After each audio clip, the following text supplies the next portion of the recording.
رمضان پاکستان اللہ کا احسان ہے، رمضان پاکستان۔ جناب ایک بار پھر میں آپ کو خوش آمدید کہتا ہوں۔ رمضان پاکستان کی خصوصی نشریات ہے، سحری کا موقع اور قصص القرآن ہے۔ ناظرین، اس قصے کو بہت توجہ کے ساتھ سنیے گا۔ اس قصے میں بہت کچھ ہے ناظرین، کیونکہ یوسف علیہ السلام کے قصے کو اللہ تعالیٰ نے قرآن میں احسن القصص فرمایا ہے۔ نصیحتیں ہی نصیحتیں ہیں۔ اللہ کرے کہ ہم سمجھ جائیں کہ اصل منبع اور مرکز قرآن ہی کی ذات ہے، اور یہی ہمارے لیے ہونی چاہیے۔ اچھا جی، کل جو بات رکی تھی وہ بات کچھ یوں رکی تھی کہ آپ کے ذہن میں ہے نا کہ یعقوب علیہ السلام نے منع فرمایا تھا، بھائیوں کو منع کر دیا تھا کہ اسے مت لے کے جاؤ۔ ان کو یہ شائبہ تھا، بلکہ ظاہر نگاہ نبوت سے دیکھ رہے تھے ہونے والا کیا ہے۔ الٹیمیٹ وہی ہوا۔ میں ریکیپ ایک آپ کو دے دیتا ہوں کہ بھائیوں نے کنویں میں پھینک دیا حضرت یوسف علیہ السلام کو۔ جبریل امی سدرۃ المنتہا سے، میں کیا اس کو ڈیفائن کیسے کروں کہ وہاں کن ہوتا ہے، یہاں وہ کنویں میں تشریف لاتے ہیں اور ان کو بہت تسلی کے ساتھ بٹھا دیتے ہیں، ان کے ہاتھ کھول دیتے ہیں اور ان کو بشارت بھی اللہ کی طرف سے بتلا دیتے ہیں کہ اب آپ کا مقام بہت بلند ہونے والا ہے۔ اور پھر اس کے بعد ناظرین ظاہر ایک قافلہ آتا ہے، اور ایک قافلہ جو مصر کی طرف جا رہا ہے، اس میں ایک شخص ہے مالک، اس نے ایک ڈول ڈالا، اس ڈول میں آپ نکل کے باہر آ جاتے ہیں۔ اب یہاں سے قصہ جو ہے وہ شروع ہوتا ہے کہ ان کے بھائیوں نے، چونکہ وہ واقع دیکھتے تھے اور بار بار جو ہے وہ یوں کہہ لیجیے کہ نظر رکھتے تھے کہ یوسف علیہ السلام کہاں ہیں، تو ان کو جب پتہ چلا کہ بھئی یہ باہر آ چکے ہیں، تو انہوں نے فوراً یہ فیصلہ کیا کہ ان کو یہ کہہ دیا جائے ہمارا بھاگا ہوا غلام ہے اور اس کو ہم بیچنا چاہتے ہیں۔ اور چند درہموں میں ان کو جو ہے بیچ دیا گیا۔ یعنی انتہائی جو کم قیمت لی تھی بنیادی طور پہ، اس کا مقصد بھی یہ تھا کہ یوسف علیہ السلام یعقوب علیہ السلام سے جدا ہو جائیں، یعنی حسد اپنی انتہا پر۔ یہاں تک تو میں نے ناظرین آپ کو بات کل سمجھا دی تھی۔ اب آئیے شروع کرتے ہیں وہیں سے۔ اچھا، اب ہوا یہ کہ جب یوسف علیہ السلام کو بھائیوں نے فروخت کیا، تو فروخت کرتے وقت ناظرین خریدنے والے تاجر سے یہ کہا کہ یہ چور بھی ہے اور بھاگ بھی جاتا ہے، تو اسے قید کر لینا، یعنی جکڑ کے رکھنا اپنے پاس۔ تو ہوا یہ کہ جو تاجر تھا اس نے کیا یہ کہ ایک حبشی غلام کو باقاعدہ کراس چیک کے لیے حضرت یوسف علیہ السلام پر رکھ دیا کہ وہ مستقل ان کی نگرانی کرتا ہے۔ جب وہ ناظرین وہاں سے پوچھ کرنے لگے، آپ علیہ السلام جو ہے وہ رونے لگے۔ تاجر نے آپ علیہ السلام سے پوچھا کہ آپ کیوں رو رہے ہیں؟ آپ علیہ السلام نے فرمایا کہ جن لوگوں نے مجھے بیچا ہے میں ان کو الوداعی سلام کرنا چاہتا ہوں، جو ظاہر ہے کبھی نہ لوٹنے والا کرتا ہے۔ تاجر نے اپنے غلام سے کہا کہ اسے اپنے مالکوں کے پاس لے جاؤ تاکہ یہ انہیں الوداعی سلام کر لے، پھر قافلے سے مل جائے۔ اچھا، وہ تاجر کہنے لگا کہ میں نے آج تک اتنا فرما بردار غلام نہیں دیکھا، کیونکہ اسے تو ظاہر ہے بیک گراؤنڈ معلوم ہی نہیں تھا نا، وہ تو جانتا ہی نہیں تھا کہ ایکچولی یہ غلام نہیں ہے، یہ تو آقا ہیں صاحب، آقا۔ اور بات یہ ہے کہ تو نبی ہیں، اور بات یہ ہے کہ یہ ان کے بھائی ہیں۔ تو وہ کچھ اور دیکھ رہا تھا اور وہ کچھ اور چاہتے تھے۔ تو بہرحال تاجر یہ سوچنے لگا کہ میں نے آج تک ایسا فرما بردار غلام دیکھا ہی نہیں جو اپنے مالکوں سے اتنی محبت کرتا ہو، اور اتنے ظالم کوئی مالک نہیں دیکھے جتنے ظلم جو ہے ان کے مالک اس کے اوپر کر رہے ہیں۔ بہرحال وہ ناظرین وہ غلام آپ کو اور آپ کے بھائیوں کو جو ہے ساتھ ملانے کے لیے لے گیا۔ اب اس کو تو پتہ ہی نہیں کہ بھائیوں سے ملنے جا رہے ہیں، وہ سو رہے تھے۔ اچھا، وہ یہ کہ اتنے میں ایک جو جاگ رہا تھا، یعنی ایک بھائی جو اس میں جاگ رہا تھا، وہ بیسیکلی بھیڑ بکریوں کی حفاظت کر رہا تھا۔ یوسف علیہ السلام نے اپنے محافظ غلام کے ساتھ پاؤں میں جو بیڑیاں لگے تھے، اس سے لڑکھڑانے لگے اور ان کے پاس پہنچے اور رونے لگے۔ تو اس سے پوچھا کہ تم کیوں آئے؟ آپ علیہ السلام نے جب یہ جواب دیا، فرمایا کہ میں اس لیے آیا ہوں، تو فرماتے ہیں کہ میں تمہیں الوداعی سلام کرنے کے لیے آیا ہوں جسے تم کبھی دیکھ نہ سکو گے۔ یعنی وہ اتنی درد بھری اور اتنی تکلیف دہ کیفیت تھی کہ جب سوال کیا گیا کہ تم کیوں آئے ہو، تو وہ بتلانے آئے کہ میں تمہیں الوداع، یعنی اب بھی وہ الوداع کہنے کے لیے آئے۔ اتنا ظلم، اتنی تکلیف ہونے کے باوجود بھی اتنی تکلیف، یعنی انہوں نے تو اپنے حساب سے تو معاذ اللہ شہید کر دیا تھا نا، اپنے حساب سے تو انہوں نے بیچ دیا تھا، انہوں نے تو ختم کر دیا تھا، لیکن اس کے باوجود بھی یار رویہ دیکھیے یوسف علیہ السلام کا کیا ہے کہ اب بھی جاتے جاتے جو ہے وہ الوداع کہنے آئے ہیں، اور اب بھی ان کے دل جو ہیں وہ پسیج نہیں رہے۔ ہائے افسوس، یہ کیسا الوداع ہے۔ سب بھائی ناظرین جاگ پڑے۔ یوسف علیہ السلام ایک ایک بھائی کے سامنے محبت سے سر جھکا کر ان کا باقاعدہ بوسہ لیتے تھے۔ یعنی آپ کریمی کی انتہا دیکھیے یوسف علیہ السلام کی، کہ باقاعدہ جھک جھک کے بوسہ ان کا لے رہے ہیں جو ماننے کے در پہ آ گئے۔ اس کے بعد ناظرین وہ غلام اس نے ظاہر ہے آپ کو پکڑ لیا اور چلنے لگا، تو قافلے سے ظاہر ہے اب جا کے تاکہ مل جائیں۔ آپ علیہ السلام کو ناظرین بیڑیاں لگا کر ایک سواری پر جب سوار کر کے لے جایا جا رہا تھا، تو کنان کے قبرستان سے جب آپ کا گزر ہوا تو اپنی والدہ، اب ظاہر ہے یہ ایک اور منظر اور انتہائی دل خراش ادهاش قسم کا منظرنامہ ہے کہ اپنی والدہ راحیل کی قبر کو دیکھ کر آپ اپنے جذبات پر قابو نہیں رکھ سکے. اور ظاہر ہے ناظرین کون سی اولاد ہوگی ایسی جو اپنی والدہ کی قبر کو دیکھ کر اپنے جذبات پر قابو رکھے. کجا اس کے کہ یوسف علیہ السلام اور اس عمر میں سواری سے اتر قبر سے ظاہر ہے آپ لپٹ گئے اور لپٹ کر آپ رونے لگے اور عرض کیا کہ آئے میری اماں. قبر سے جیسے آپ نے سر اٹھایا تو آپ نے یہ کہا کہ اے میری اماں ذرا دیکھ مجھے دیکھ, تیرا بیٹا اس وقت بیڑیوں میں جکڑا ہوا ہے اور دیکھ کہ تیرے بیٹے کی کیا حالت ہو گئی. اے میری ماں, بھائیوں نے مجھے کنویں میں پھینک دیا, باپ سے مجھے جدا کر دیا, کھوٹے سکوں کے بدلے میں مجھے بیچ ڈالا. میری چھوٹی سی عمر پر بھی ان کا دل نہیں پسیجا, انہیں مجھ پر کوئی رحم نہیں آیا. اللہ تبارک و تعالیٰ سے سوال کرتا ہوں کہ مجھے اور میرے والد ماجد کو مقام رحمت میں جمع کرے, وہی ارحم الراحمین ہے. یعنی بھائیوں سے انہوں نے کوئی نہیں کیا کہ تم نے میرے ساتھ کیا کیا.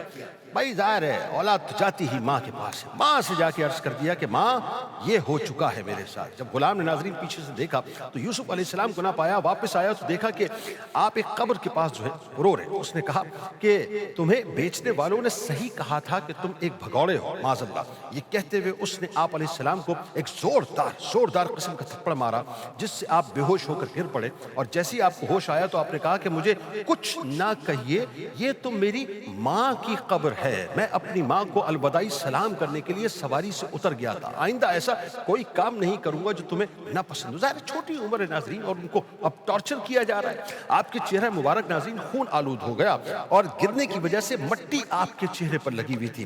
کانپتے ہوئے آپ نے رب کے حضور اب عرض کرنا شروع کر دیا کہ اے اللہ اگر میری خطا ہے, اگر میری کوئی خطا ہے تو مجھے میرے آبا و اجداد ابراہیم, اسحاق اور یعقوب علیہ السلام کی حرمت کے وسیلے سے معاف کر دے. آپ کی اس حالت کو دیکھ کر آسمان کے فرشتے بھی ناظرین چلا اٹھے اور اللہ کے حضور آپ کے لیے فریاد کرنے لگے. اللہ تعالیٰ سے فرمایا, اللہ تعالیٰ نے ان سے فرمایا اے میرے فرشتوں, یہ میرا نبی ہے اور میرے انبیاء کا بیٹا ہے جو مجھ سے فریاد کر رہا ہے اور مجھی سے امداد کا طالب ہے. میں اس کی فریاد رس ہوں, سب فریاد کرنے والوں کی فریاد کو میں ہی سنتا ہوں. اللہ تعالیٰ نے جبرائیل علیہ السلام کو حکم دیا کہ اے جبرائیل جاؤ اور میرے بندے کی مدد کرو. حضرت جبرائیل علیہ السلام نے ناظرین آ کے عرض کی کہ اے اللہ کے دوست, اللہ تعالیٰ آپ کو سلام کہہ رہا ہے اور تمہیں یہ کہتا ہے کہ رونے سے رک جاؤ. یعنی اب تسلی جو ہے وہ آسمانوں سے اللہ تبارک و تعالیٰ امام الملائکہ کے ذریعے سے بھیج رہا ہے. تم نے 7 آسمانوں کے فرشتوں کو اس وقت رلا دیا ہے.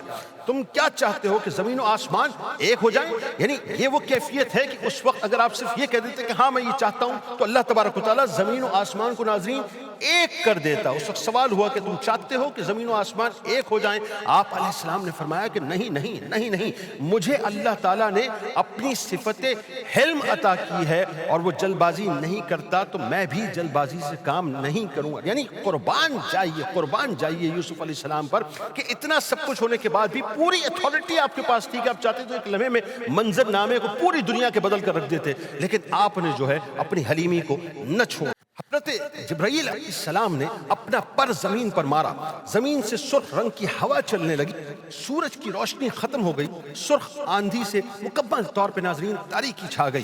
قافلے والے ایک دوسرے کو دیکھ نہیں سکتے تھے. تاجر نے کہا کہ اے قافلے والوں, اپنی سواریوں سے اتر کر اپنے آپ کو ہلاکت سے بچاؤ. یعنی ایک عجیب و غریب کیفیت اس وقت ناظرین پیدا ہو گئی.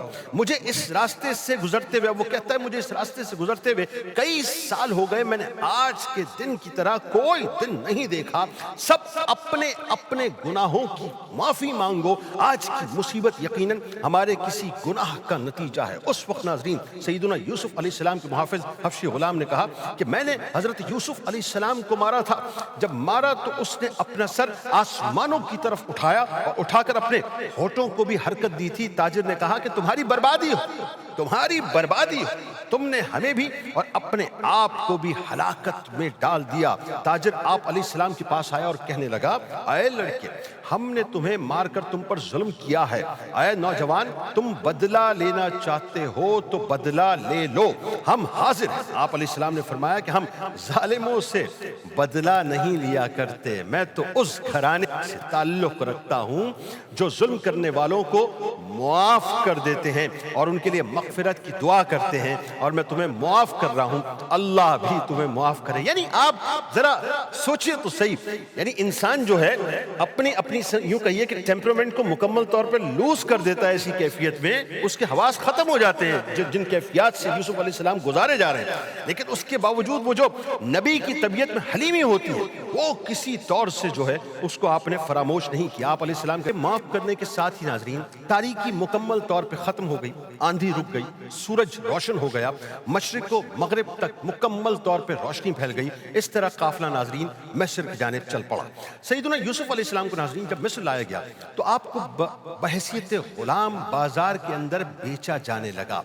آپ کے حسن و جمال کی وجہ سے آپ کی جو قیمت تھی وہ بڑھتی چلی گئی، بڑھتی چلی گئی، بڑھتی چلی گئی۔ آپ کی قیمت یہاں تک پہنچ گئی کہ آپ کے وزن کے برابر کستوری، چاندی اور ریشم دیا جائے، اتنی بڑی قیمت ادا کرنے کی عام لوگوں میں طاقت ہی نہیں تھی ناظرین۔ اس لیے آپ کو مصر کے وزیر خزانہ نے اتنی قیمت ادا کر کے خرید لیا۔ اس کا نام قطفیر تھا اور لقب عزیز مصر تھا۔ اس وقت مصر کا بادشاہ ریان بن الولید تھا ناظرین، جو عمالقہ قبیلے کا تھا اور وہ یوسف علیہ السلام پر ایمان لایا تھا، اور اسی نے سیدنا یوسف علیہ السلام کو وزیر خزانہ یعنی فائننس منسٹر بنایا تھا۔ جب حضرت عزیز مصر نے آپ علیہ السلام کو خریدا تھا ناظرین تو اس وقت آپ کی عمر مبارک تاریخ بتاتی ہے تقریباً 17 سال تھی، اور جب آپ وزیر خزانہ بنائے گئے تو اس وقت آپ کی عمر 30 سال تھی۔ یعنی اگر میں کہوں کہ تاریخ کے کم عمر ترین وزیر خزانہ آپ ہیں تو اس میں کوئی دوسری رائے نہیں ہوگی۔ آپ کو 33 سال کی عمر میں اللہ تبارک و تعالیٰ نے ملک بھی عطا کیا اور حکمت سے بھی نوازا، اور یوں عزیز مصر نے مقرر کردہ قیمت پر آپ علیہ السلام کو خریدا اور اپنے گھر پر لے گیا۔ اچھا ناظرین، حضرت یوسف علیہ السلام جو ظاہر غلام بن کر مصر کے بازاروں میں فروخت کیے گئے، آج وہی یوسف علیہ السلام ایک انتہائی شاہانہ پروٹوکول کے ساتھ عزیز مصر کے گھر پہ تشریف لے کر جا رہے ہیں۔ یہ ایک منظرنامہ وہ ہے، یعنی یوں کہنیے کہ اس کی جو بشارت ہے وہ اس وقت اللہ تعالیٰ نے دے دی تھی جب آپ کو کنویں میں پھینکا گیا تھا کہ آپ کا ایک مقام بلند ہونے والا ہے۔ اب اس بلندی کی جانب، جو بلندی اللہ تعالیٰ نے آپ کی ڈیسٹینی میں، آپ کی تقدیر میں لکھی ہے، اب ایکچولی آپ اس طرف بڑھ رہے ہیں۔ عزیز مصر نے ناظرین حضرت یوسف علیہ السلام کی روشن جبین سے یہ سب کچھ دیکھ کر اندازہ کر لیا تھا کہ یہ کوئی عام بچہ نہیں ہے، اس کی پیشانی کسی بڑے انسان کی غمازی کرتی ہے۔ اس لیے عزیز مصر نے اپنی بیوی زلیخا سے کہا کہ یوسف کو عزت سے رکھو، ان کی قیام گاہ عمدہ اور نفیس ہونی چاہیے، لباس بہترین ہونا چاہیے، خوراک بھی اعلیٰ قسم کی ہو، شاید ان سے ہمیں نفع پہنچے کہ یہ سلطنت اور حکومت کے کاموں کو سر انجام دے، ہمارے کام آئے، کیونکہ رشد کے آثار ان کے چہرے پر نمایاں ہیں، یا پھر ہمیں بیٹا بنا لینا چاہیے۔ یہ بات قطفیر نے اس لیے کہی کہ اس کے یہاں کوئی اولاد نہیں تھی۔ حضرت یوسف علیہ السلام ناظرین انتہائی حسین و جمیل نوجوان تھے، اور جو ان کو دیکھتا تھا بس حسن یوسف علیہ السلام پر مرمٹتا تھا۔ جب زلیخا نے آپ علیہ السلام کے حسن و جمال کو دیکھا تو اس نے آپ علیہ السلام کے بارے میں باقاعدہ لالچ کیا۔ اس نے اپنے شوہر کی عدم موجودگی میں گھر کے دروازے مکمل طور پہ بند کر دیے اور حضرت یوسف علیہ السلام کو پکڑنے کی کوشش کی۔ تو حضرت یوسف علیہ السلام نے اپنے آپ کو بچانے کے لیے باقاعدہ بھاگنے کی کوشش کی، مگر دروازے تو بند تھے ناظرین۔ لیکن قربان جائیے حضرت یوسف علیہ السلام کی شان پر کہ جب آپ علیہ السلام نے خود کو ہر طرف سے مکمل طور پر گھرا ہوا پایا تو اپنے عزم و ارادے پر بھروسہ کرنے کی بجائے اللہ تبارک و تعالیٰ سے پناہ مانگی۔ یہاں رک کے ناظرین میں ایک جملہ ادا کرنا چاہتا ہوں، یاد رکھیے گا، جب اس طرح کی کسی سچویشن میں انسان گھر جائے نا اور اس کو لگے کہ اب اسکیپ میں نہیں ہے، اپنے اوپر بھروسہ کبھی مت کیجیے گا۔ ہاں، اپنی صلاحیتوں کو بالکل اٹھا کر ایک طرف رکھ دیجیے گا، فوراً رب کی جانب دیکھیے گا، اس کی بارگاہ میں دیکھیے گا اور وہاں دعا کیجیے گا کہ یا اللہ میں اس مصیبت میں پھنس گیا ہوں، میرا اور کوئی مددگار نہیں ہے، تو ہی میرا مددگار ہے، تو مجھ پہ کرم کر دے اور مجھے اس مشکل وقت سے نکال دے۔ اللہ کی مدد آتی ہے ناظرین اس وقت۔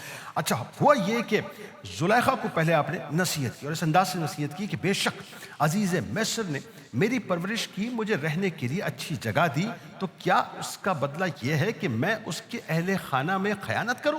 ایسا ہرگز نہیں ہو سکتا، اور جو ایسا کرے یقیناً وہ ظالم ہے اور ظالم کبھی فلاح نہیں پاتے۔